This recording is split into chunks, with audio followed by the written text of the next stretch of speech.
جمعية الدعوة والإرشاد وتوعية الجاليات بمحافظة بدر। ওয়ালাইকুম আসসালাম রহমতুল্লাহি ওবারাকাতু। সম্মানিত মুসলিম ভাইরা, আমাদের গ্রুপে এক ভাই মামুন জানতে চেয়েছেন বিধবা মহিলাদের বিধান সম্পর্কে। যে সমস্ত স্ত্রীদেরকে রেখে স্বামীরা মারা গিয়েছেন, এই স্ত্রীরা কিভাবে জীবনযাপন করবে, কিভাবে ইদ্দত পালন করবে, এ বিষয়ে আল্লাহ রাব্বুল আলামিন কোরআনে কারিমে এই বিষয়ে বিশদভাবে আলোচনা করেছেন। বেশ কয়েক জায়গায় রাসূল সাল্লাল্লাহু আলাইহি সাল্লাম অসংখ্য হাদিসে এই বিষয়ে আলোচনা করেছেন। বিধবা স্ত্রীরা কিভাবে জীবনযাপন করবে, কতদিন তারা সুখ পালন করবে এবং স্বামী যে মারা গেছে কতদিন তারা অপেক্ষা করবে, এর কিছু নীতি বা বিধান শরীয়তে অবশ্যই রয়েছে। কোরআনে কারিমের সূরা বাকারা 234 নম্বর আয়াতে আল্লাহ রাব্বুল আলামিন উল্লেখ করেন, ওয়াল্লাযীনা ইয়াতাওয়াফাউনা মিনকুম ওয়া ইয়াযারুনা আজওয়াজান ইয়াতারাব্বাসনা বিআনফুসিহিন্না আরবাআতা আশহুরি ওয়া আশরা। অর্থাৎ তোমাদের মধ্যে যারা স্ত্রীদেরকে রেখে মৃত্যু মুখে পতিত হয় তথা বিধবা স্ত্রীগণ 4 মাস 10 দিন অপেক্ষা করবে। এখানে উল্লেখ্য যে 4 মাস 10 দিন অপেক্ষা করবে তথা এই 4 মাস 10 দিন স্বামীর গৃহেই অবস্থান করবে, বিশেষ কোনো প্রয়োজনে বের হবে না এবং এই 4 মাস 10 দিন কোনো বিবাহের প্রস্তাব আসলে প্রস্তাবও গ্রহণ করবে না এবং কাউকে প্রস্তাব দিবে না।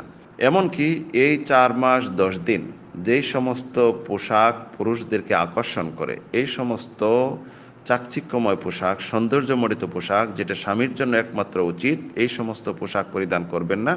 এমনকি আতর, গোলাপ, সুগন্ধি, অলংকার যেটি মহিলাদের সৌন্দর্যের জন্য ব্যবহার হয়, এই সমস্ত অলংকারও ব্যবহার করবেন না। তবে ওই ভাই যেটা উল্লেখ করেছেন মামুন, যে কোথায় শুনেছে যে বড় ছেলে থাকলে এটা করার প্রয়োজন নেই, এটা ভুল কথা। এটা হলো খেয়াল খুশি মতো কথা। বড় ছেলের সাথে শর্ত নেই। স্বামী মারা গেলে বিধবা স্ত্রীদেরকে আল্লাহ রাব্বুল আলামিন কোরআনে বিধান দিয়েছেন 130 দিন তারা অপেক্ষা করবে, ইদ্দত পালন করবে, সুখ পালন করবে।